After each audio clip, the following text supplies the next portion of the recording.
سلام تعنا هابلي كبرات تعذبتي channel لومي بزعبا حدا كابتوم أبكرن أفريقيا زعبي قصر جلوهم تنتاو تاريخ سلطان زهلولو حزب أورومو كنزاربينا أورومو منيو كابي مصيو اتن زبنات عالم زيدن ديمقراطياو سرعتو كما يسرح ليرو لومين دقائق مخون حقنيا تاريخ هيدلكم مثيالو كساب مودات همسانات مبكل بوتا تاريخ أورومو كابتي قدوس تبهايل زؤمنو البوتا مدع ملابو إيو زجمل اتي بوتا زي أبدوواو إيجوبيا أب كبابي بالي ذركو كوينو نهزبو أورومو كم مبكل هيوت إيو زرع أورومو كاب عاليد كشتيك كوينوم أب تنتي جميروم أبدو بوتا مستفترو تأفافيروم يدبرو نيرو ታሪካዊ ምሳሌ ተፈጥሮ ንኣብነት ኦሮሞ እንተፈጥሮ ዘለዎም ክብሪ ኣዝዩ ፍሉይ እዩ ሓደ ጥንታዊ ኦሮሞ ሓደ ገረብ ቆርጽ እንተደልዩ ከምቲ ንሰብ ዘዘራርብ ንገረብ ፍቓድ ይሓትት ነይሩ እዚ ማለት ቅድሚ 500 ዓመት እንተፈጥሮ ዘለዎም ፍቕሪ ካብ መበቆላት ዝመጸ እዩ ህይወቶም ድማ ምስ ካብቲ ምርባሕ ምስ ከባቢ ዘሎ ሳዕርን ማይን ዝተኣሳሰረ እዩ ዓብይ ምንቅስቓስ ስልትን ፈረስን እቲ ዓብይ ምንቅስቓስ ኣብ 16 ክፍለ ዘመን ማለት ካብ 1520 ጀሚሩ ኢትዮጵያ ብሓደ ዓብይ ደማዊ ኩናት እናወጽ ነይራ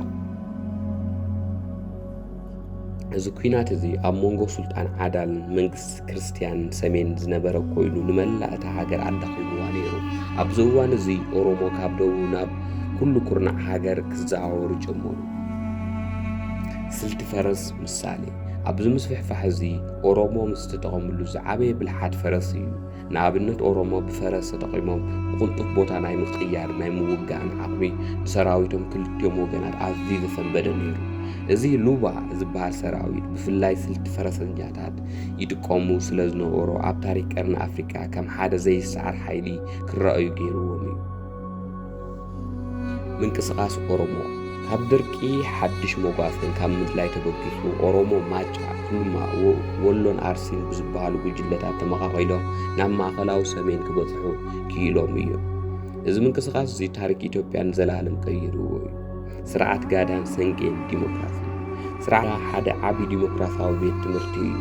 ስልጣን ውርሻ ኣይኮነን ብሰላማዊ መንገዲ በብ8 ዓመት እዩ ዝለዋወጥ ንኣብነት ሓደ ቆልዓ ካብ ህፃንነቱ ጀሚሩ ክሳብ 8 ዓመት ዱባለ ይበሃል ኣብዚ ግዜ እዚ እቲ ቆልዓ ዝኾነ ይኹን ጌጋ እንተገበረ ኣይኽፋዕን ብነፃነት ክዓቢ ይግበር እዚ ስርዓት እዚ ንስነ ኣእምሮ ህፃናት ዘለዎም ዓቕሚ ርድኢት ዝረአ እዩ ስንቄ ምሳሌ እቲ ዝገርም ታሪክ ግን ስንቄ እያ ኣብ ማእኸል ህዝቢ ኩናት ወይ ዓብይ ጸገም እንተተፈጢሩ ደቂ ኣንስትዮ ኦሮሞ ነታ ስንቄ ዝበሃል በትረን ሒዘን ኣብ ማእኸል ደው ኢለን እቲ ኩናት ብኡ ንብኡ ደው ይብል ነይሩ እዚ ማለት ደቂ ኣንስትዮ ኦሮሞ ካብ ጥንቲ ጀሚረን ናይ ሰላምን ዓንትታት ከም ዝነበራ ዘርኢ ሓቀኛ ታሪክ እዩ መጋበያ ኦዳ ኩሉ ሕግታት ኦሮሞ ኣብ ትሕቲ ዓብይ ገረብ ኦዳ እዩ ዝውዳእ እዚ ገረብ እዚ ምልክት ፍትሕን ሰላምን እዩ እዚ ድማ ህዝቢ ኦሮሞ ምስ ተፈጥሮ ዘለዎም ሓድነትን ንፍትሕ ዘለዎም ክብርን የርኢ ውህደት እዋናዊ ጽልዋ ስርዓት ሞጓሰ ምሳሌ ኦሮሞ ከመይ ገይሮም ቁጽሮም ብቕልጡፍ ዓብዮም ንኣብነት ሓደ ካብ ካልእ ብሄር ዝመጸ ሰብ ኦሮሞ ሞጓሰ ይገብሩሉ እቲ ሓሳብ ሓድሽ ሰብ ይወሃቦ እሞ ከም ሓቀኛ ወዲ እታ ስድራ ተቖፂሩ መሬትን ከብትን ይወሃቦ በዚ ስርዓት እዚ እዩ ምስ ኩለን ብሄራት ተዋሂዶም ቁጽሮም ዘዕበዩ ከምኡውን ቆልዓ ምዕባይ ወይ ውድፌቻ ዝበሃል ስርዓት ንዘበናት ክጥቀምሉ ጸኒሖም እዮም እዋናዊ ጽልዋ ሎሚ ታሪክ ኦሮሞ ኣብ ኩለን ኩርናዓት ኢትዮጵያ ኣሰሩ ገዲፉ ኣሎ ኣብ ወሎ ኣብ ራያ ኣብ ሃረርጌ ወይ ኣብ ሸዋ ምስ እንትኸድ እቲ ምስ ካልኦት ብሄራት ዝተገበረ ውሕደት ንሃገርና ሓደ ዓብይ ሕብረ ቀለማት ሂብዎ ኣሎ ካብ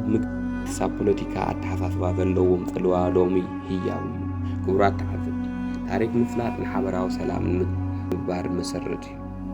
ክቡራት ተዓዘብቲ ታሪክ ምፍላጥ ንሓበራዊ ሰላምን ምክብባርን መሰረት እዩ ኦሮሞ ታሪክ ጥራይ ዘይኮነ ህያው ዝኾነ ዓብይ ስልጣን ዘለዎ ህዝቢ እዚ ቪድዮ እዚ እንተፈትኹሞ ላይክ ግበሩ